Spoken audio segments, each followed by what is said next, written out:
彩香さんの会長には特にスキンシップが激しくてごめんなさいね。会長の頭のそれ一体何ですか？初対面でそんな恥ずかしいこと言えるかよ。すいません。そこからじゃ見えないだろう。冗談だよ冗談。面白いやつだな。はぐらかされた。会長かわいい。近い。腕が疲れる。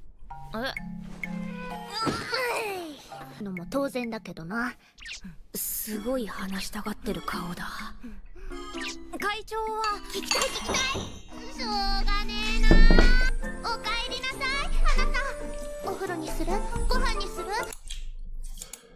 Very interesting. Made sausages? Do let me know in the comments. Next we're heading over to Sweden. And I'm gonna try making some Swedish meatballs. I bought this meatball making scoop. It costs $12.99. It's this bizarre looking stainless steel contraption made up of 3 channels. And to be fair, it feels really solid and well made. And it comes with this little concaved cutting paddle to help form the meatballs. It's shaped to fit down into the channels, and the idea is you fill the whole thing with meat, then cut it and scoop it off to make instant balls. So let's give it a go. I made a Swedish meatball mix with pork and beef, onion, breadcrumbs, some allspice, nutmeg, seasoning, and an egg.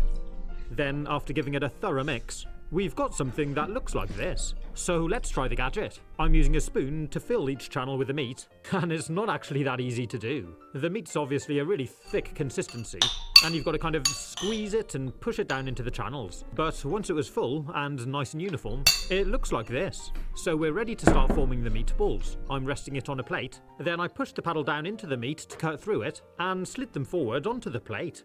Check that out. Let's go again. There's 6, 9, and for the last 3, I'm turning the paddle around backwards to use the concaved section to try and form them a little bit more like a ball.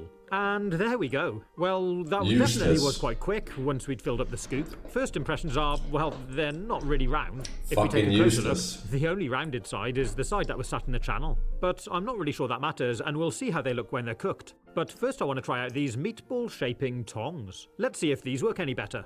They feel nice and strong, and they come in 2 different sizes. Wow, these really are big. But we're going to try out the smaller ones. Fucking trash. I dived straight in Fucking and tried grabbing some of the tongs. Look. And, oh no, look at that. It's all kind of stuck. Look, this Give it a little trash. shake and, Are you it's looking happy? better. I kept Yeah? squeezing Are you and happy shaping to it, suck and my dog? it is looking more round. So I'm going to drop that one on this plate That's here a big and problem. make a load more. Look, It is a bit fiddly, but I found using a 20,000 spoon to help dogs. scrape off the excess works quite well. And these are actually looking quite good. And if you compare them to the other ones, you can definitely tell which ones came from which gadget. But let's see how they look when they're cooked.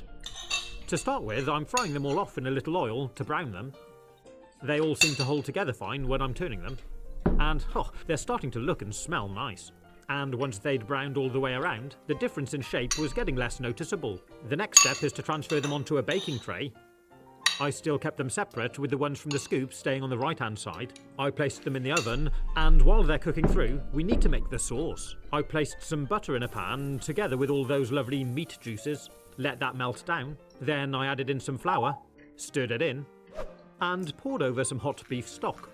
Bring it up to temperature, and add some more if you need to. Then I added some soya sauce, mustard, and cream. Give it a good stir to combine it all, and let it simmer for a few minutes. And add any seasoning you like. And once the meatballs are ready, you can see there's not really much difference in their appearance anymore. So add them to the pan. They're looking and smelling great. And when they're all sat in, I'm sprinkling over some fresh chopped parsley. And there we are, ready to serve. It's such a delicious dish, you've got to try it. But will I be using these gadgets again? Well, to be honest, I think once you've already got your hands covered in meat from making the mix, you may as well just shape the balls manually with your hands. But what do you think? Have you tried making meatballs? I think you're right. I think you're right, my man.